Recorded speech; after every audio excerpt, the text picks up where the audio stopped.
Hello, world. Good day, good morning, good evening, depending where you're from. I'm Brandy Camacho with DevRel here at C Labs, working on shaping Cello. I have some fantastic guests today. I can't believe this. Marcus has joined, Alex has joined to discuss DeFi, mitigating those potential risks, utilizing stablecoins. This is a great topic for all those developers out there. We have a hackathon in place now, so if you're looking at, shaping up your DeFi solution, you definitely want to be paying attention to this talk.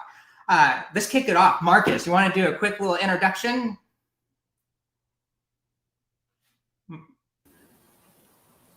Yeah, sure. Thanks, Brandy, and welcome everybody. Thanks for listening in. Very happy to be here and talk about stablecoins. My name is Marcus. I'm based in Berlin. I'm working on Cello since 4 years now. And my background is I'm an economist. I worked all my life in different positions in economics, and now I'm happy to think about economic problems around stablecoins, around the stability protocol, around everything we have with Mento, which is the name of the stability protocol on Cello. And yeah, very excited to be here with you, Brandy and Alex, to talk about stablecoins today. Hi. So good to have you. Thank you so much. Alex? Hi, everyone. I lead the finance functions at the Cello Foundation. It's a pleasure to be with all of you. I joined over 2 years ago. At the time, we were pre-Baklava testnet. It's been an extraordinary journey to see how we've come to this point in time, and exciting to share some of the learnings we've had as we built out the first CUSD, C0, and sneak peek, soon more to come. I started my career in traditional finance and started at Goldman Sachs and started in the crypto world mining Bitcoin in 2013. So that's kind of my journey here. That is so good to hear. I wonder if we were mining in the same pool together, because I was mining in 2013 too.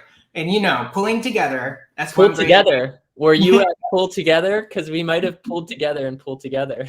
I'll have to look at my mining log, which I still cherish all of them. I look at the ledger, I'm like, oh, it's so beautiful to see that history, because it actually gives you like a little mining icon. You're like, yes, I did that. Really cool stuff. So glad to talk about this topic, because stablecoins are a beautiful thing when it comes down to decentralized finance. They're providing stability in a volatile market. And let's just open up the talk about like DeFi, and we'll start right there. Like, why is stablecoin important for DeFi? Marcus, you want to kick this one off? Marcus, Alex, one of you two. Sure. Happy to. Yeah. Oh, sorry. No, you go ahead, Marcus. You were just on mute, I think. Sorry, just some latency here on my chip in, Alex. You have a lot of experience on DeFi. In general, stablecoins are important in DeFi as they are a way to de-risk your holdings. As the name suggests, a stablecoin is more stable than most other crypto tokens out there. I will share a bit later in the presentation when we go into detail that this doesn't mean that stablecoins are always stable, but they for sure have much less volatility than any other asset out there in the crypto world. And therefore, the stablecoin gives you a way to de-risk your holdings in DeFi. It also gives you a way on going in and out of different positions in DeFi. It also offers you a way with less risk to get a loan or to borrow stablecoin, and therefore I think stablecoins are extremely important in the DeFi world. Traditionally, stablecoins have been more US dollar based, but with Cello we now have like stablecoins in different currencies, which is also very important for you as like a DeFi project. If you work in DeFi with different currencies, you can basically on and off ramp into many different positions with your local Cello stablecoin. Alex, what do you think? Yeah. So, as I think about what are the big barriers to mainstream adoption of crypto, volatility is right up there for me with usability, like those two. Um, and with volatility, I would differentiate between like short-term store value and long-term store value, right? So, um, with Bitcoin, it's a great long-term store value, but as a short-term store value, it's not great due to that volatility relative to the currency that most people denominate their portfolio in, or use to spend the US dollar. So the stable coins, and in particular, we've seen, I think, over 80% of stablecoin value surrounded around US dollars, although we're hoping and thinking that will change soon, um, allows for you to have that short-term purchasing power stability. And that allows you to have comfort in buying things. Um, and as you think about, okay, if we want this to go mainstream, people need to have the confidence that the amount of money they have today will have similar purchasing power to what they're doing tomorrow. And so, if you're a high net worth speculator, Bitcoin halving, price halving, not a halving, um, is not acceptable, right? You have fixed expenses and you need to cover those, and you need that reliability. So that extends all the way into DeFi. When you think about how much risk am I willing to take on, the stable coins are an instrumental tool in managing that risk. But yeah, back to you, Brandy. Super cool, super cool. At this moment, I would like to acknowledge to the community, those folks watching right now, if you have any questions throughout this streamcast, please ask. There's an option to ask a question. There's a chat window. We will be reviewing and acknowledging questions as we go on. After we have a presentation, we have a dedicated time slot for questions and answers. But just wanted to make that call out there because we are paying attention. Alex, Marcus, this seems like there's so much more opportunities than just stability. Like we have an arbitrage opportunity between token types. Like we have C Euro, C USD. I would like to acknowledge that this was my first foray into investing back in the day. This is like, how do I invest in the stock market? The fees were too high. I was looking at my options and it was really about switching currencies at first. It was my safest option because I was looking for something that had lower risk to experiment so I can learn. And when I see today, and we're fast tracking to this present time, the opportunities I see for this is like that back channel of providing support from an engineering perspective. When you're looking at trying to transmit value or you're doing some interesting thing with a bucket of assets, you want to be able to safeguard your users as much as possible. And stablecoins are the go-to. And now we're increasing that. So it's like you can get really interesting in regards to your use cases when it comes down to like backend services with stability and stablecoins and possibly even arbitrage opportunities. Do you see that today? Are people like taking advantage of our base layer stablecoins to be able to, I don't know, arbitrage or do something interesting? What has been interesting that you would like to call out today to share with folks? Alex, Marcus, Sure. Open up to anyone, first to go. Yeah, sure. Happy to start out. So, if you look, I'll start with kind of a historical perspective. So if you look at like, how did trading like get so popular? Like what was one of the catalysts? I mean, for me, one of the big catalysts was USDT, right? USDT was basically the first time where you could really like trade in and out very fast, right? Very fast settlement. And really like kind of hedge your risk and take as much exposure or as little exposure as you want without kind of risk of banks or funds not going through. And you could do that with super high frequency.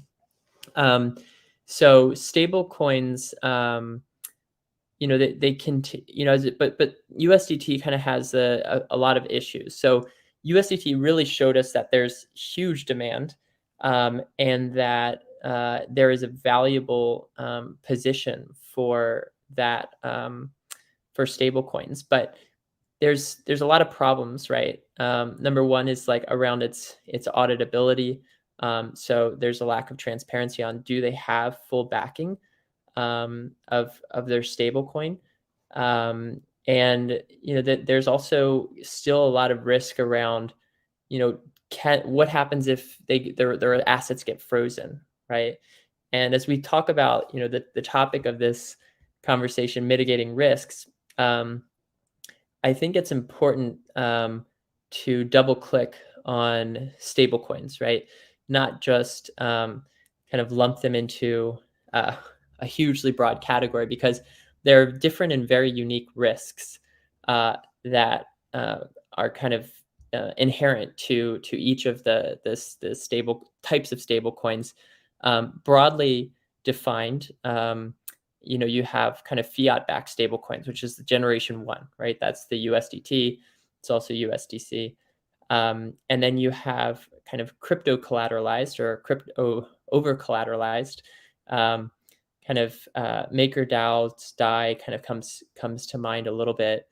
Well, no, that's more, seniorage. And then the third style is sort of seniorage. And would love Marcus's input here, but we're kind of a hybrid of kind of crypto over collateralized and seniorage style. And I think that offers a lot of advantages in terms of auditability, in terms of that price stability. As you look at kind of other protocols that are just kind of seniorage, right? You have like Fei protocol, and you have like even Terra, right? Depegged in the most recent kind of huge volatility. I think it went down to 0.93 or 0.94 at one point.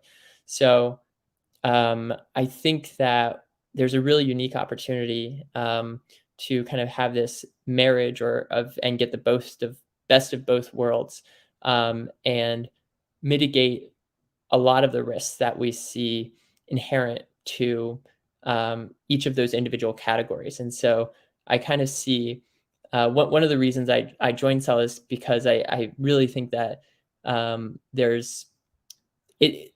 think we've created the most risk reduced type of stablecoin that is also an amazing input to DeFi. Because you don't have kind of with Fei, which kind of went out of commission or for a while, you don't have to worry as much about kind of reliance on a single asset. You have a basket of assets. And celloreserve.org has a log of our over collateralization. And at the same time, you kind of have this seniorage model, which Marcus will go into later and is kind of the expert there, in which you have this neat kind of value accrual mechanism, in which additional incremental demand for stablecoins results in additional buying pressure on the Celo native asset and the other cryptocurrencies in the basket. Current reserve ratio or current buying is Celo at 50%, and then Bitcoin, ETH, and DAI as the remainder. But I do think, and I'll post an article that I wrote on this, comparing different types of stablecoins. But I do think like what we've created is uniquely advantageous to mitigating risk and as a important input to DeFi protocols. Marcus, what do you think? Yeah, that's well said. And basically to summarize these points and to add here, so the Celo stablecoins have the nice feature that they are very fast. The Celo block time is 5 seconds, which means the Celo stablecoins settle within 5 seconds. So being fast is one big advantage if you do stablecoin transactions on Celo. The second thing, also Alex mentioned it already, is the Celo stablecoin mechanism. The stability mechanism is very transparent because it's smart contract based. And since it's smart contract based, everyone who can read smart contracts can actually verify that these smart contracts are doing what we are claiming that they are doing. So it's transparent how the mechanism works. The next good feature about the Celo stablecoins is that we enable different and multiple currencies, not only the Celo dollar, which was the first one, but also Celo euro, and as Alex said, in future more. And then the fourth advantage, they are very cheap to do transaction with. Gas fees are very low, but and this is maybe a very nice further addition, they are not only very cheap, but they also have the feature that if you do a transaction in Celo dollar, that you can pay your gas fees in Celo dollar. If you do a transaction in Celo euro, you can pay for gas fees in Celo euro. So you don't have to have multiple currencies. And then the last thing on these advantages or the features of the Celo stablecoins, doing transactions on Celo is currently carbon negative. So also the stablecoins itself, they are like every transaction is basically carbon negative. So the stablecoins are good for the environment. Transactions don't add emissions to the environment, currently even reducing emissions. But the nice thing is, and this is where we are currently doing a lot of research and working on a lot, is the stability mechanism also allows to add nature-backed assets as a reserve asset. And Alex already mentioned the reserve. So that is really cool if there are more projects out there that build like tokenized trees or tokenized clean water or tokenized clean air. These can actually serve as reserve assets for the stablecoin reserve. And therefore, the reserve in the end acts like a huge carbon sink, because the more demand there is for stablecoins or for Celo stablecoins, the more demand or the larger the reserve gets, and therefore the larger the reserve gets, if a certain percentage of this reserve is in like these nature-backed assets, also the demand for these assets increases, which is a really nice feature of the mechanism on Celo. Indeed, nice features. I was not aware that we can go ahead and provide the stability with other unique use cases, like with the carbon negative story trees. I'm thinking to myself, my goodness, you can go ahead and mint an NFT solution utilizing stability in the background, taking advantage of DeFi. How cool is that? Like, what a cool story. I'm really excited about the future. Not only just the story, but the accessibility portion. This is making it accessible for all. Because historically, when you wanted to transition from one currency to another, and you're looking at stability, you would have to place an order and wait, I don't know, a week to 10 days before you receive these assets from your local banking system, from traditional banking. So today you can do that within seconds, which is huge. Combine that with the carbon negative, the use case ability with DeFi, the ability to create unique solutions with NFTs, amazing. Now, in the industries, regulations are coming on. I was just noticing today in the United States, the SEC announced that, hey, if you're a DeFi project, communicate with us. And so far, I don't think many people have communicated. But one thing is for sure is regulators are looking into it. It's a hot industry. They know what's coming, and they're taking advantage of these solutions themselves. Like on the back end, they're building services, financial services for the next gen. So the biggest hurdle in the last couple of years was AML, KYC, anti-money laundering, and know your customer. Valora does this. They're doing it now. So in a sense, developers are able to utilize Valora's services by integrating with their wallet. So that way they don't have to worry about implementing KYC AML process within their own service offering. That's one potential use case, certainly not financial advice, and you definitely want to verify with your local and regional laws. But on that note, it's like we're opening up such new ability for integration. I would like to just close off the topic on the DeFi before we go into the next set of questions, which is going to evolve around minting. So if you don't mind, share about the integration side and the story specifically for like developers. We have a hackathon going on right now. Maybe you can just provide some insight into why it would be advantageous for developers to think about integrating with stablecoins. Alex, you want to kick that one off and then go to Marcus? Sure. Yeah, happy to do that. So again, I think, you know, as developers think, I think like the dream case for is to really get lots of users and to have a large outsized impact and to reach mainstream adoption. And as I mentioned, like, you know, there a use case for Bitcoin is just like hold it there, but it's really just like, you know, not really moving it, it's just holding it there, right? So I feel like that's a very saturated market. And so as you look at, hey, where's the next opportunity? Where can we potentially get 1 billion users? I think you're inevitably going to be leveraging stablecoins. That's where you're going to see the transaction volume, because that's where you can have that short-term purchasing price stability. So I continue to believe that stablecoins will be that workhorse as we think about payments, as we think about, you know, basic financial primitives, right? Like getting a loan.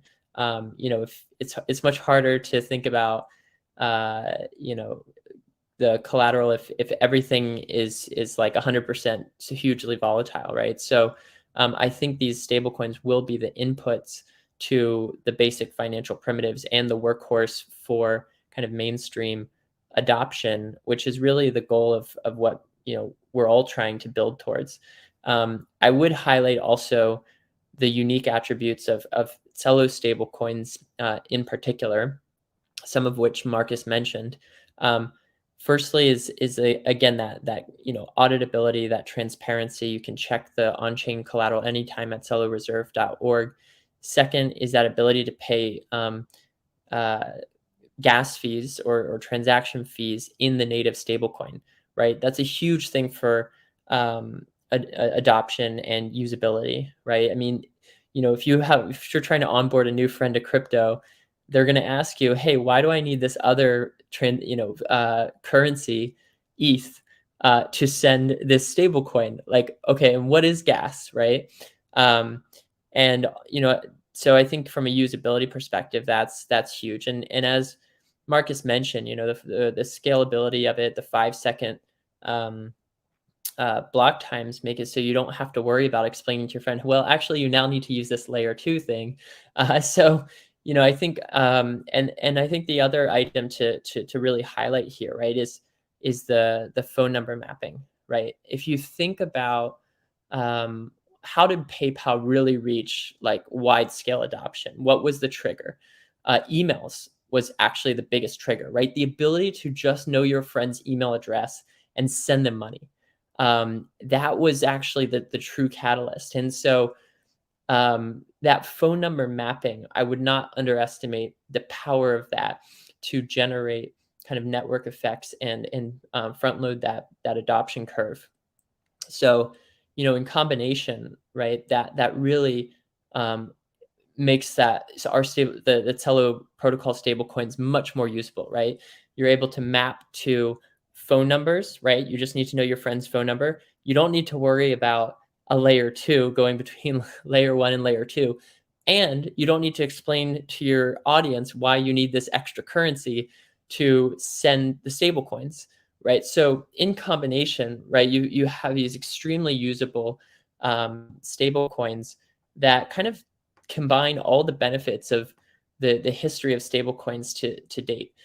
So I'm extremely excited by the potential for developers to utilize these financial primitives and stablecoins to kind of reach the first billion users in crypto. And I think we have all the basic tools that we need to do that.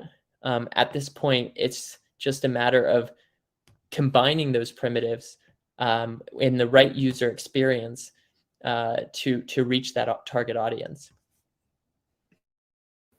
The phone number feature is a good call out. Basically, the whole mobile first features around Celo. I mean, there are and these numbers are probably public knowledge, but there are like 6 billion smartphone users out there, but there are still 1.6 billion people in the world who are underbanked. These people all would also like to do transactions with stable currencies. They would like to pay. They would like to send remittances. They would like to lend and borrow. They would like to save and would like to earn an income, and all these things, which are very hard if there's either no access to stable currency or no access to a bank or traditional financial institution. And with stablecoins that are mobile first, we allow for this access basically, and people can actually use this. So for the builders who listen into this like DeFi talk here, if you're considering building something for mobile, you have a lot of reach because there are many mobile users out there. Also, connectivity gets better and better in every country of the world.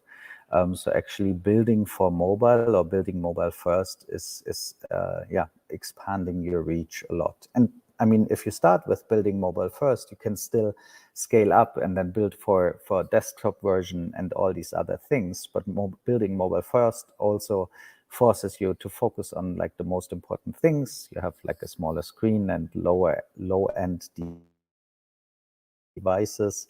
And therefore, it's cool that basically the Celo blockchain allows for these ultralight clients to interact with the blockchain, and stablecoins are a nice way to give many people in the world access to something stable for all these use cases I named, like transactions, remittances, lending and borrowing, saving, and so on.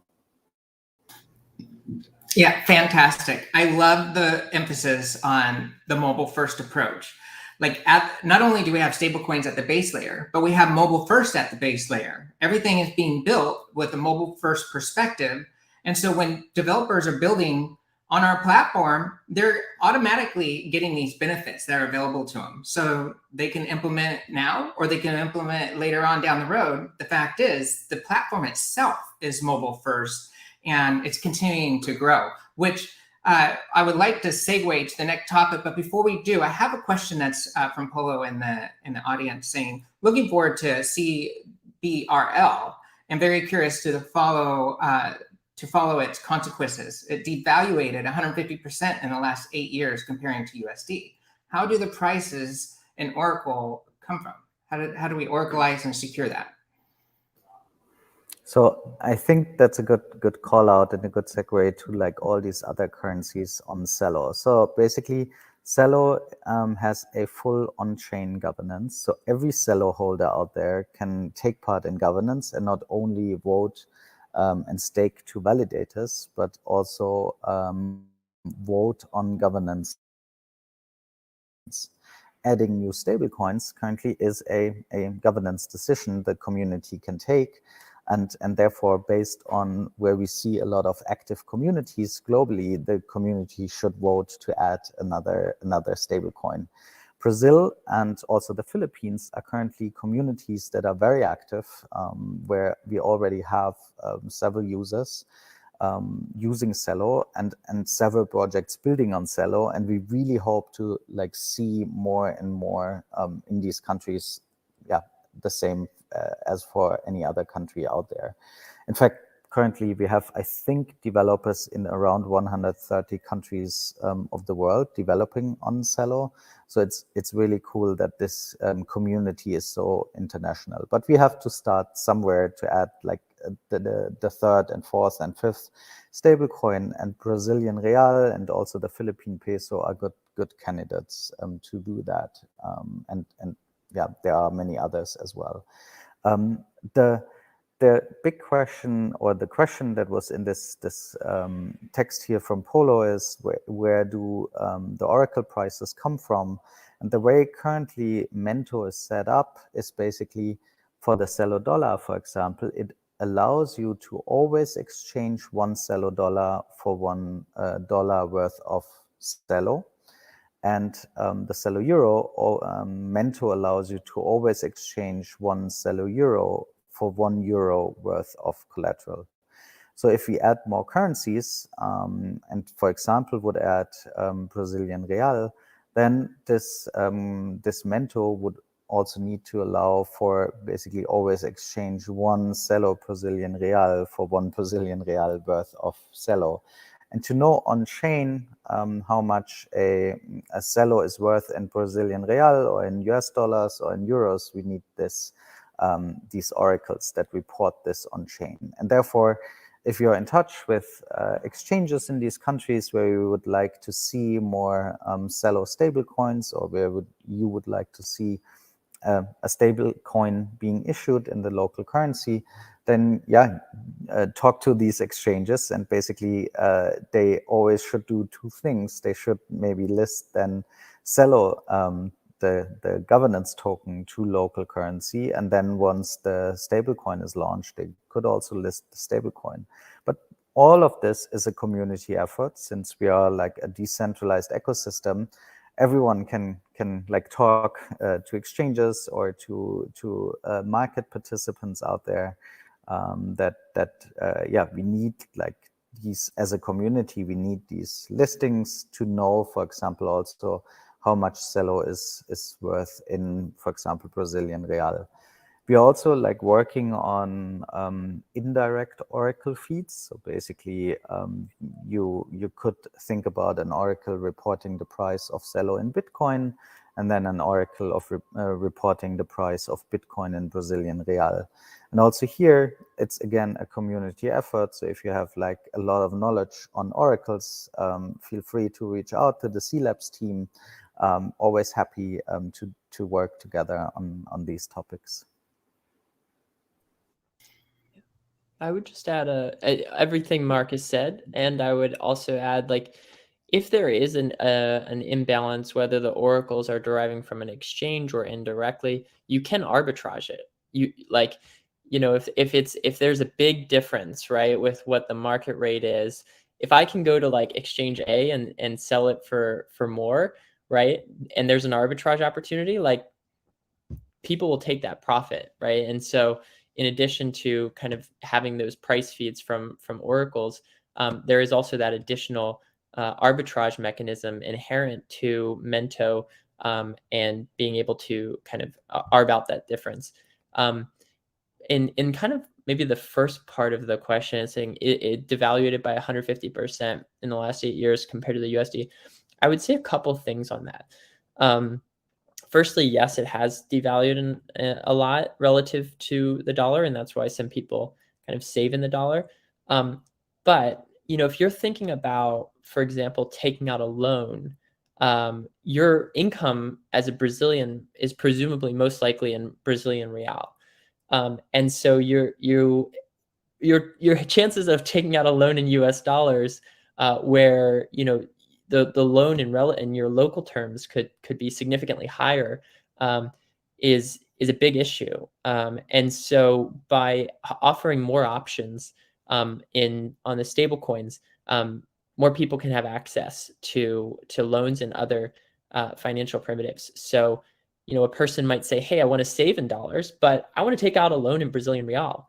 And they could do that for maybe a speculative reason, or they could do that because they need the Brazilian real and they get paid in the Brazilian real, so they want to pay it back in what their income is in order to avoid taking on that volatility risk.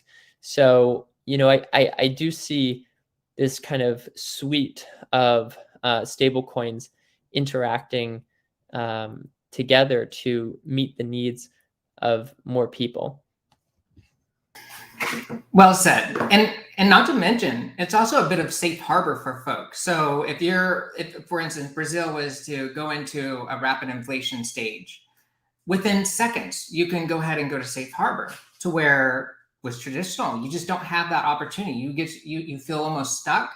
And then some regions, we've seen in the past, folks would have to wait in line at their local banking authority just so they could figure out their options. And with our environment that we have constructed with Celo, you have the ability with these stable coins to go to safe harbor swiftly. And that too is an opportunity for folks. So with that said, we kind of touched base a little bit with the discussion about stability algorithm, Mentos. let's just go into that a little bit more. And then Marcus, I heard you have a presentation. So we would like to segue to your presentation to share some more juice into a deep dive on these stable coins.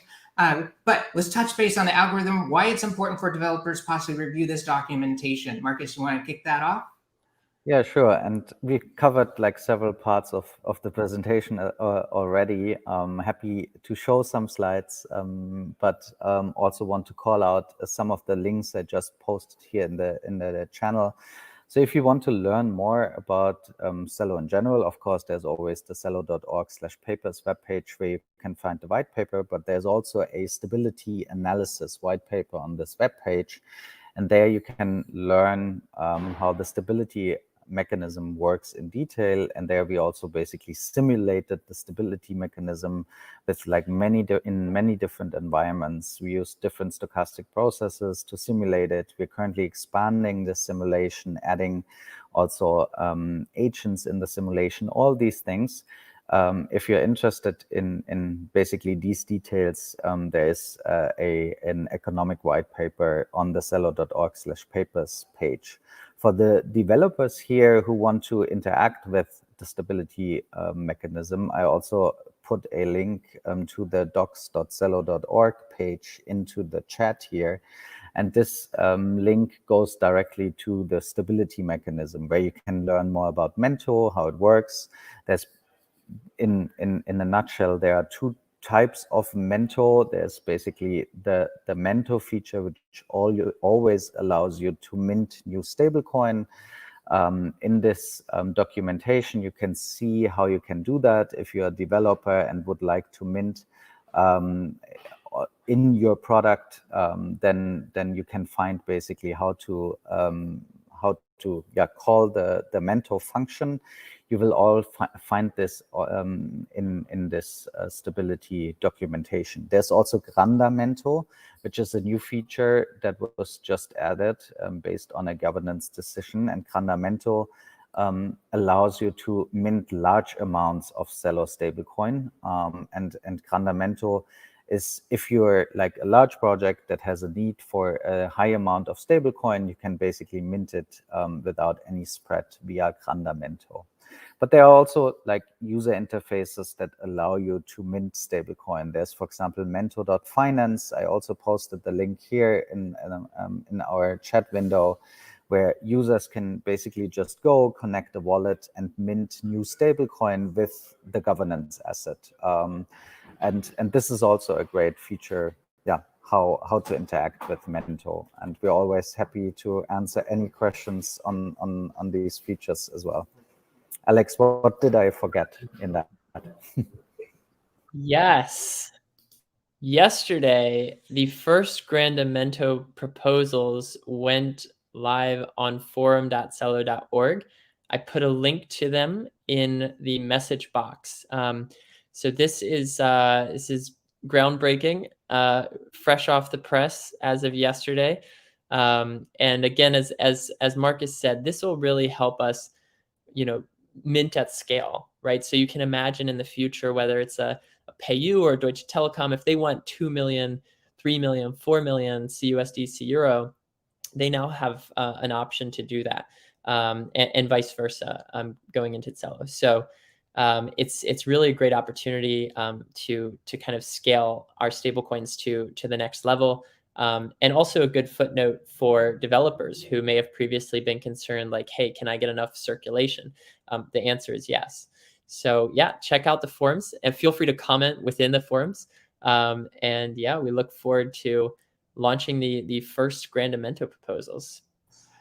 That is so cool. What a huge progress to be made in this space. I remember folks used to have to depend on over-the-counter providers. Now I can just go straight to using Grandamento. Would love to learn more about the naming convention of this, but it's super exciting. Like, just the ability to provide these options to reduce the friction and mitigate risks is like a huge win-win for everybody. Not only is it for the developers, but the users that the developers are building for. Fantastic stuff. Hey, Marcus, you want to jump in and share a little bit about those slide decks? Any key piece of information you'd like to share to the community? Can I give one bonus piece of information? Sure. One bonus. Yeah. So I'm posting a link here that shows you all the different types of stablecoin creation options available. They include Exchange, OTC, Mento Bot, and Grandamento. So made kind of a convenient reference table. I know it can be confusing given the different options. So for all the developers out there, all of the interested potential users, this is an easy kind of reference point of the advantages, disadvantages, and how to get started with these different minting and stablecoin creation options.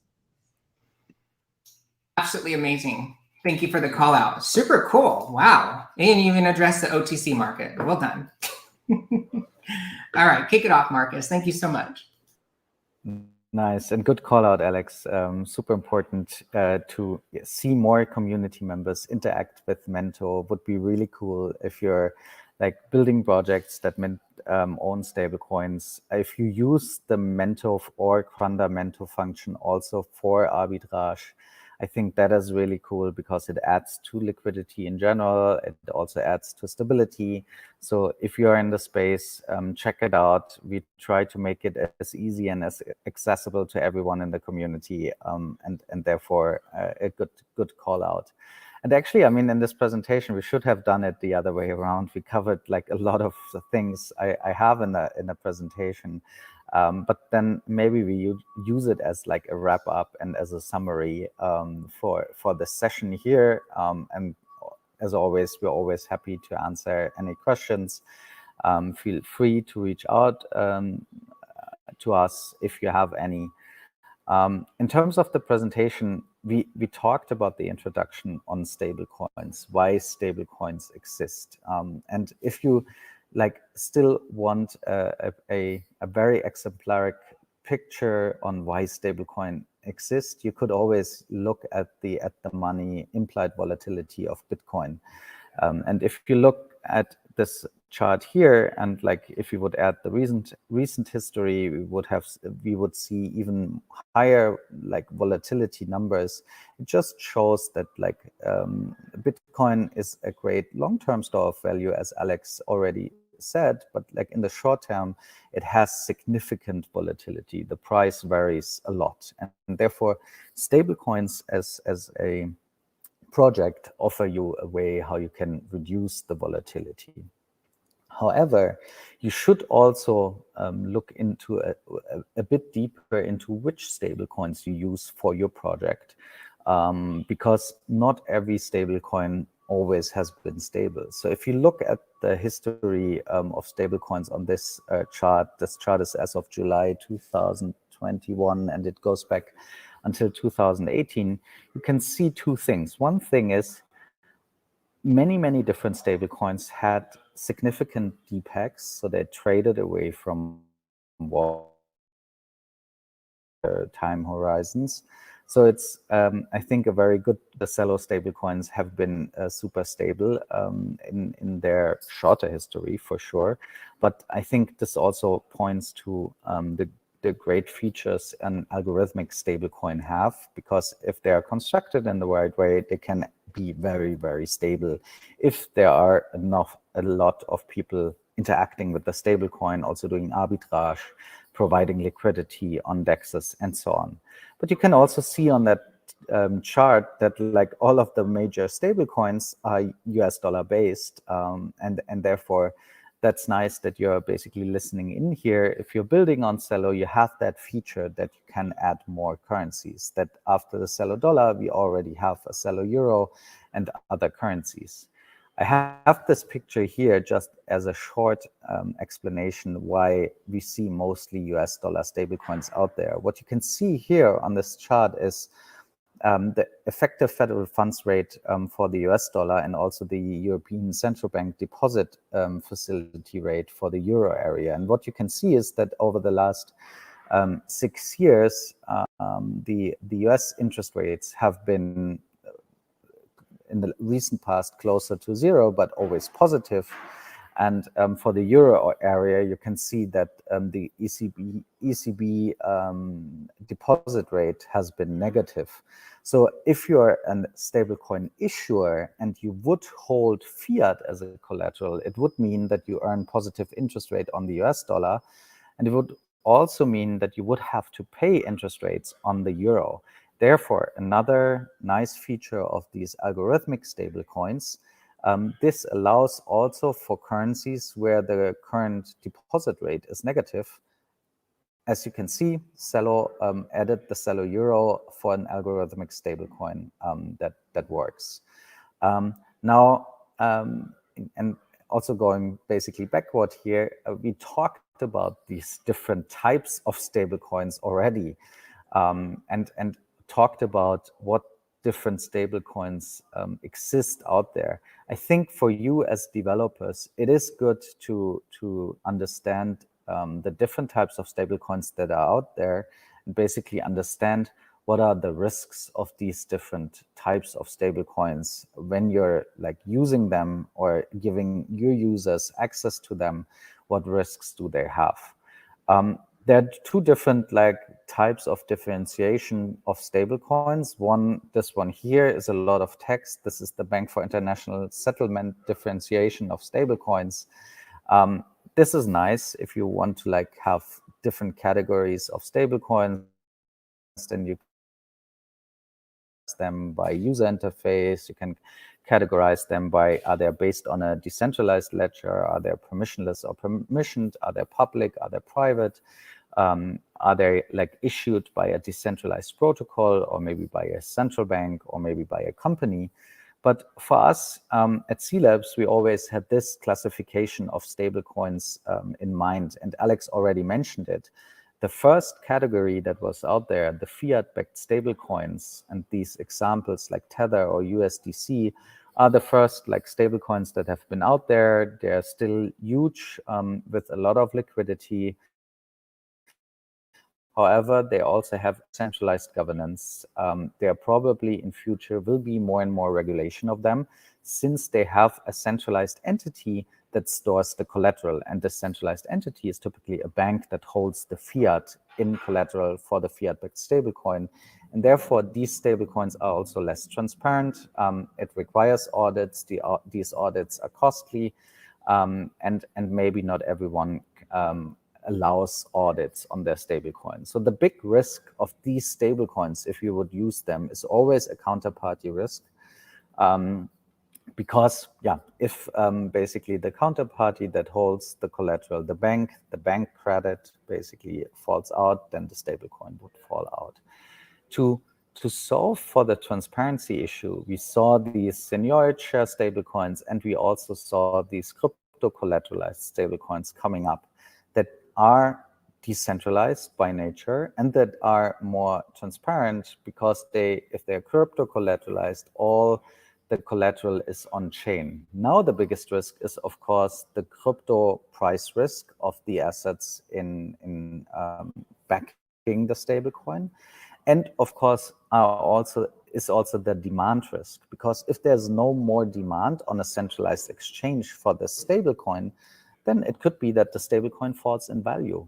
And therefore, one extremely important feature of a stablecoin is always the demand for it. And this is where we are extremely happy that the Celo ecosystem is growing, because with a growing ecosystem, we also see a growing demand for Celo stablecoins, and we really want to support this going forward by making it easy for you as builders to build your products on top of Celo, to build your products using Celo stablecoins, because demand risk is a big risk for any stablecoin out there. The nice feature of the Celo stablecoins, the Celo Euro, the Celo Dollar, is that they are algorithmic, fully decentralized, fully transparent, but also backed by an on-chain reserve. And this reserve is on-chain, which also means everyone can verify if the reserve is actually in place. So we think that based on this research we did on these different types of stablecoins, that this is actually the the best mechanism you can basically build for stability. Of course, we can always improve, and therefore we're always happy to work together with the community on Mentor and future versions of Mentor. And if anyone has ideas there, always feel free to reach out. I have a bit more details on how Mentor works. I think we've touched this here already, that the mechanism basically is a mechanism which always allows for constant contractions and expansions. And these constant contractions and expansions are important because if demand changes for stablecoin, if the amount or the supply of stablecoin would be fixed, then the price would change. But since Mentor has this constant contraction and expansion mechanism, it allows to adjust the supply of stablecoin to current levels of demand. Of course, this mechanism is probably a bit complex, for example, fiat-backed stablecoins. But on the other hand, it is much more transparent, because if this mechanism is actually doing what I'm telling you it is doing, you can verify this by looking into the smart contracts governing this mechanism. We've linked the documentation of the mechanism already in the chat. We've also linked a user interface, how you can easily mint new stablecoins. And Alex also linked this table where you can find different ways how to get Celo stablecoins. And therefore, yeah, you have all the information if you want to dig deeper into that already, and therefore, yeah, we can see if there are any further questions by the community here. Yeah, thanks a lot. I hope you out there find it helpful, and as always, yeah, we are always happy to talk about these topics. Feel free to ask your questions or reach out after this. Well done, Marcus. Thank you so much. Yeah, community, those viewing right now, if you have any additional questions, now's the time, because we're at time. Yes, hey, there you are. But the most important thing that you said, Marcus, was the fact that this is a transparent and open system. So developers not only have the ability to develop with this fantastic technology, but like in the case of Grand Minto, that was a CIP 38. And it's right there visible in GitHub. And this means that anybody, if you want to participate, you want to help shape the system, it's open for you. All you have to do is go in there and submit a community improvement proposal, like the example that I posted with CIP 38. So it doesn't look like we have too much traction in regards to questions. Any closing statements that either of you would like to make? Alex, do you have a closing statement on the fabulous presentation that we just had from Marcus? I think I saw a question in the Ask a Question bar stating, are you considering a stablecoin not pegged to anything? So stablecoins, by definition, do track some kind of asset or currency. So depending on how you define pegged, I mean, they would be following some kind of currency or asset. What I would say was very interesting is that, in the future, you could see a lot of stable assets that, aren't backed by a national currency or a fiat currency.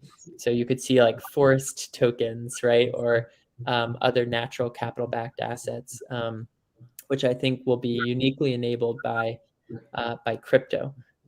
So that'll be an interesting current fiat currency use case in the future for stablecoins.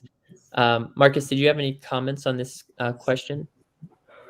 Yeah, good point calling it out that tracks any like asset, because this asset that it is tracking, or that is the underlying for the stablecoin, doesn't have to be a fiat currency. As I said, it could be forest or something else, but it could also be the value of the basket of goods in a certain region, and therefore it's not tracking basically one asset, it's tracking a whole basket of goods, and therefore providing a stability to inflation in a certain region, because in that sense, tracking the value of the basket of goods. And therefore it's really cool that the stability mechanism, how it is designed, Mento, can actually do this and support this. And therefore, the short answer to this question is probably yes, we can see a stablecoin that is not only tracking fiat, but also other things. And the best way to do that would be to submit a CIP, Community Improvement Proposal. All right, perfect. Well, it doesn't look like we have any other questions. We are at time. I just want to say thank you so much to the both of you for shedding some light in regards to stablecoin opportunities within the Celo ecosystem. I love what we're doing. Your roles are super important, and we are just blessed to have you contributing to this. So thank you for taking time today to provide us insight. Thank you to you, Brandy, for giving us the opportunity to share some of the accumulated knowledge over the past few years. And thank you to the audience for being part of this community to drive forward the common mission.